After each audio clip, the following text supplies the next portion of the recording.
Assalamualaikum warahmatullahi wabarakatuh. Saya Ayu Kaniswi, NIM 19 17 20 10 64, kelas 5 Ekonomi Syariah A. Video ini dibuat untuk memenuhi tugas mata kuliah Ekonomi Sumber Daya Manusia dengan dosen pengampu Muhammad As-Siddiqi, ME. Di sini saya akan menjelaskan tentang perkembangan pemikiran teori ekonomi sumber daya manusia. Yang pertama, teori klasik Adam Smith. Adam Smith merupakan tokoh utama aliran klasik. Adam Smith telah mencurahkan perhatian pada alokasi sumber daya manusia dalam pertumbuhan ekonomi. Menurut teori klasik, kondisi full employment akan selalu terjadi karena gaji berfungsi sebagai pengimbang antara penawaran dan permintaan tenaga kerja, yang artinya upah bersifat fleksibel. Penawaran dan permintaan tenaga kerja berpotongan pada tingkat gaji. 1. Adanya pasar persaingan sempurna dan tiap industri terintegrasi secara vertikal. 2. Tidak ada serikat buruh yang efektif. 3. Terjaminnya mobilitas pekerja antar industri atau perusahaan dan daerah. 4. Terjadinya informasi lengkap dan bebas untuk semua pekerja. Selanjutnya, teori Malthus. Thomas Robert Malthus merupakan salah satu tokoh aliran klasik. Bukunya yang sangat terkenal adalah Principles of Population. Menurut Malthus, jumlah manusia terus bertambah, sehingga rata-rata produksi makanan yang tersedia semakin menurun. Jumlah makanan menjadi tidak mencukupi untuk memenuhi kebutuhan manusia yang berdampak pada perebutan makanan. Muncullah perang dan wabah penyakit sehingga jumlah penduduk menurun.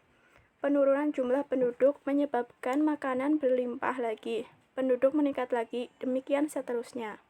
Malthus tidak terpercaya terhadap kemampuan teknologi dalam perlombaan dan perkembangan jumlah penduduk. Malthus juga berpendapat bahwa jumlah penduduk yang tinggi akan berakibat terhadap penurunan produksi per kapita. Satu-satunya cara untuk menghindar dari malapetaka tersebut adalah melakukan pengendalian terhadap jumlah penduduk dengan pengendalian moral, yaitu penundaan usia perkawinan dan mengurangi jumlah anak. Jika hal ini tidak dilakukan, persoalan akan diselesaikan dengan cara alami, antara lain akan timbul perang epidemik, kekurangan pangan, dan sebagainya. Selanjutnya, teori Keynes. Pemikiran John Maynard Keynes sebenarnya merupakan kelanjutan dan penajaman kritik Malthus terhadap hukum Say. Menurut Keynes, terjadinya depresi besar pada tahun 30-an adalah karena kurangnya permintaan agregatif di masyarakat. Kurangnya permintaan ini menghalangi terjadinya kegiatan produksi, walaupun sebenarnya masyarakat mampu melakukannya.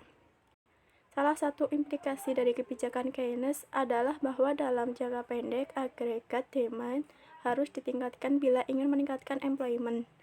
Multipliernya akan lebih besar jika peningkatan agregat demand berasal dari peningkatan investasi, sehingga dapat dikatakan bukan supply creates its own demand seperti yang dikatakan Say, tetapi demand its own supply. Dengan kata lain, peningkatan permintaan akan meningkatkan employment hanya bila tersedia kapasitas produksi yang belum digunakan. Kapasitas produksi ini berkaitan dengan modal fisik dan modal manusia. Selanjutnya ada teori pertumbuhan Harold Domar. Tokoh teori pertumbuhan adalah Harold Domar yang pemikirannya muncul pada tahun 1946 dan 1948. Dalam model ini, peran modal fisik amatlah besar. Penduduk juga dianggap sebagai salah satu sumber daya, tetapi kapasitasnya dapat meningkat hanya bisa bila modal fisiknya juga bertambah besar. Seperti halnya dengan Malthus, jumlah penduduk yang besar juga dianggap dapat mengurangi hasil pembangunan karena dalam model ini outputnya dinyatakan dalam per kapita. Beda teori ini dengan teori Malthus adalah dalam teori ini jumlah penduduk yang besar dapat tidak mengurangi pendapatan per kapita jika diimbangi dengan peningkatan modal fisik. Penduduk diasumsikan meningkat saat geometris dan full employment selalu terjadi. Selanjutnya, rational expectation. Rational expectation atau RATEX menggambarkan sebuah proses pengambilan keputusan di mana pelaku ekonomi memiliki dan menggunakan semua informasi yang tersedia.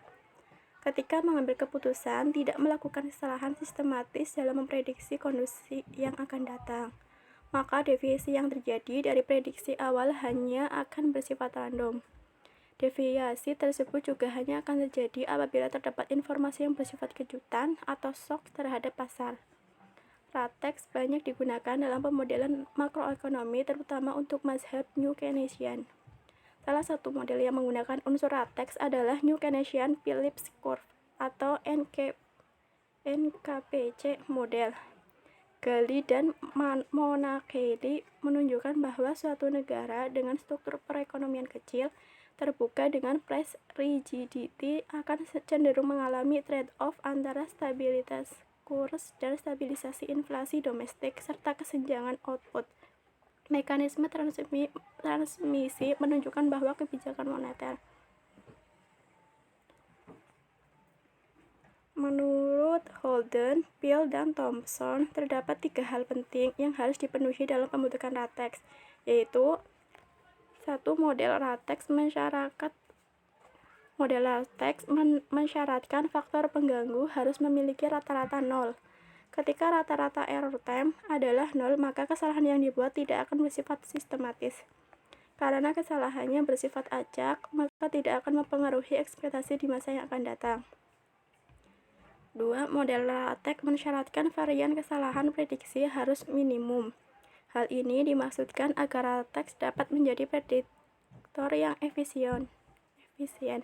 Hal ini terjadi bila faktor pengganggu bersifat acak dan tidak berkorelasi dengan faktor pengganggu periode sebelumnya.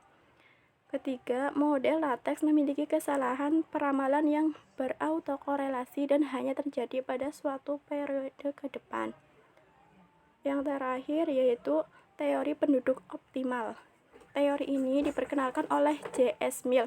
Menurut teori ini, ada jumlah penduduk tertentu yang dapat menghasilkan produksi per kapita yang tinggi. Jumlah tersebut dikatakan optimal dalam arti tidak ada perubahan baik dalam jumlah dan mutu sumber daya yang tidak dapat diperbaharui maupun tersedianya modal fisik. Pengertian produk tidak hanya mencakup barang saja, seperti mobil dan komputer, tapi juga pendidikan dan kebersihan lingkungan. Sekian dari saya. Apabila ada kesalahan, mohon maaf. Terima kasih. Wassalamualaikum warahmatullahi wabarakatuh.